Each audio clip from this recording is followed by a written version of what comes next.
Really cool. Hello and welcome guys and girls to a new episode. Today I'm going to show you around a very hot day today, and we're taking out the SUPERDUKE GT. Of course I have all my riding gear back in the luggage and panniers. I can't really wear them. Bike is slowly cooking my sensitive bits because I'm sitting on the rear cylinder of this bike. Really powerful, unbelievable. Temperature is about 27 degrees Celsius, and you can't really take that if you're sitting on it for a long time in traffic lights. There's like 20 or 30 traffic lights, and each one is about maybe 2 minutes or more, and then it really boils your bits. So switch off the bike, turn it on, and then carry on with in the biking world. And I'm judging it fairly because I owned a significant amount of superbikes. So I owned all R1s, several super sport bikes. So I feel like it has so much torque and so much power, you don't need to shift more than a fourth. Quick shifter on this thing works very well, but if you're above 70 kilometers or 80 kilometers per hour, above 4,500, 5,000 RPMs, less than that you feel a real cut in power, and you feel it's really getting forced as if you're shifting without, on a normal bike without the quick shifter. Above that you don't feel it. It's very, very smooth. Downturn to that, you have to pay for this. You have to pay lots of money to get this. You have to buy the tech pack, you have to get the quick shifter plus, which is up and down. Of course, service is a bit expensive on this bike as well because it takes fully synthetic oil, and it's not cheap. However, mechanically the bike is very sound, extremely sound. Electronically it could give you some challenges. Once I had the front light, parking light did not turn off, so it kept the light on all night for some reason. I had to open the seat, remove the main fuse of the light, and had to keep the fuse with me next day. Put the fuse in back, nothing happened, light turned off, and it was all perfect again. Sometimes you get ECU errors without any reason, which means nothing because you turn off the bike, you turn it on, it goes away. Mechanically very sound, electronically challenged, I would call it like that. And also I'd not call it a SUPERDUKE, I would call it a super felony, because this could get you in trouble very easily. Because it's very naughty bike. It wheelies, it drifts, it does horrific amount of problems in a very short amount of time. So you could get yourself in really big trouble. Because it's mega fun, right? And it's also very comfortable, sat upright, sit into the bike. It has these tank grips, which are very nice. It's included in the bike. You really get to enjoy a lot of it. So, I'm a bit sad I'm selling it. However, time to move on, get something else. Maybe I would get, when I have enough money, I would get the 1390 SUPERDUKE, but it's very expensive, really expensive. And if you buy it first hand, sadly KTM drops in value very quickly. It drops about 50%. And as well, it comes without a quick shifter. You have to pay one more $1,000 to purchase everything and activate the quick shifter and whatever and this and that. Tech pack quick shifter, which is a lot of money. And if you get to sell it second hand, no one values that, so you just lost your money. That's the unfortunate fact of the KTM. One of the fastest dropping, depreciating bikes. However, if you buy it second hand, like I did with this one, or a third hand, in a very good condition, then you saved yourself a shitload of money. Really lots of money. So it starts at 23,000 Swiss francs. You saved yourself maybe about 10 or something, or more. You saved yourself about 9, 10-ish, something like that. You could hear the bike, of course. The twin-cylinder engine sounds like thunder with a stock exhaust, which is a very big, ugly exhaust. However, it has to be that big to have lots of muffling and stuff going on, as well as the catalytic converter, because it has to be Euro 5 compliant. Otherwise, it cannot get licensed in Europe. Things I hate about this bike would be you cannot adjust any settings unless you totally stopped. Like the throttle has to be closed if you want to adjust the riding modes. If you want to adjust MTC is by default off. If you turn it on, you can turn it on. However, to turn it off, you need to confirm twice and the throttle has to be closed.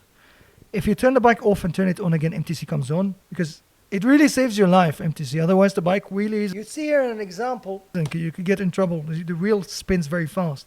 So essentially what it does is, to give you a bit more context about that, it has a sensor on the front wheel, the back wheel, and the ECU of the bike. So it regulates the speed of the front wheel to the back wheel. As I talked to you about selling my beloved one and only, the SUPERDUKE GT, the monster. So this bike has never ever failed to entertain me really. I've owned several super bikes in my life since I was very young. Started riding since I was about 7.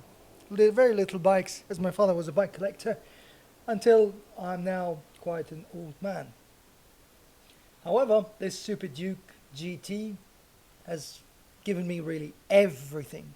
Some people complain about reliability, whatever, some electrical issues. Yes, of course, some get such stuff, but some others, like lemons, are not. The thing is, it's the complete touring bike, a complete all-rounder, so it has unbelievable torque, really fun factor to it. And acceleration is staggering as well. Its acceleration is just unbelievable. First, second, third gear, nothing beats this thing. This comes from the massive V twin cylinder engine, which is with a very high displacement, 1301 cc's. If this is so powerful like this, I'm not sure this how is like would a the new real SUPERDUKE marvel GT of be engineering. like. The LC8 engine, nothing beats that. And this comes from a guy who's ridden practically every single bike on the planet. Most of them. Without exaggerating, really, most Hayabusas, R1s, RSV4s, Aprilias, Tuonos, Ducatis, all of them. This is a quick demo showing you what happens if you twist the throttle with MTC off on the KTM SUPERDUKE. Look, 1, 2, and 3. It's going to wheelie immediately. Look, MTC is off. This is the throttle. Look, 1, 2, 3. So if you're not good enough with the bike, never turn off the MTC, no matter how confident you are, because in a corner you could get a wheel spin if you're in an inclination, or in an icy twisty road you can really get yourself in trouble. It's a very powerful super bike, especially with the torque. 140 Newton meters of torque is not a joke. Acceleration is also staggering. First and third and fourth gear, nothing beats this thing. Really nothing on the planet. Including the S1000RR, all the other bikes. If you haven't seen the comparison with the S1000XR, check our videos with the S1000XR. If you haven't seen it with the Kawasaki supercharged touring bike, check the channel. It has more videos and drag races and comparisons with the turbocharged or the supercharged Kawasaki. It's just unbelievable. Well, it's a shame I have got to sell it because it's time to move on, and someone bought it. I had it for a while and I really loved every single bit of it. So it's a twin cylinder, or they call it bicylindre, 2-cylinder engine. Each is like huge in size, the piston size, you've seen it. That's why it doesn't rev so high. Therefore, it lacks at the top end speed. Maintains torque and very high torque figures, but lacks top speed. When I say lacks top speed, I mean it goes up to 270 easily, 279, 280. However, Ducatis would go through it, would overtake it on the Autobahn in Germany, or S1000RRs, Hayabusas. So top speed is not that thing. It's not its thing because of the big engine displacement and the twin cylinder. So very big mass cannot vibrate at a very high RPM. That's why it's 10,000 RPMs maximum. But really, who would use this on a normal road? So this is very usable torque in the city, much more than you'd ever need, obviously.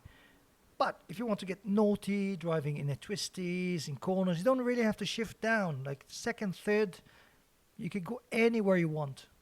And the strange thing about this bike is, which is in a good way, the gears are very long. So the first is, of course, short, and then the second is long. Third is far longer, and the fourth is very, very long. It takes you to the end, like you could go until maybe 250.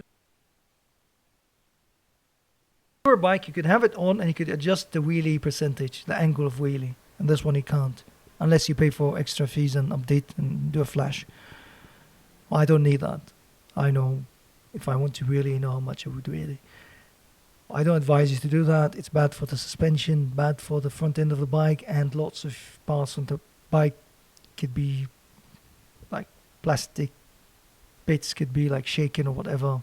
Clips could be broken. So you shouldn't do that really. It's like really fun. By far fun more than the Aprilias, because the Aprilias on the same range, there's only one. Much fun than the Ducati Multistrada and the BMWs, of course. So this is on a realm of it on its own. Can't speak enough highly of it. If it didn't give you trouble, you could get a lemon. You could get a very bad bike that you spend most of your time in the dealership struggling. However, in Europe that's not the case, because European manufacturers tend to give the best motorbikes in Europe to its European customers. Also, parts are not a problem in Europe. You can get them easily from Austria or anywhere you want. And labor is a bit expensive, but you would not wait so long to fix your bike.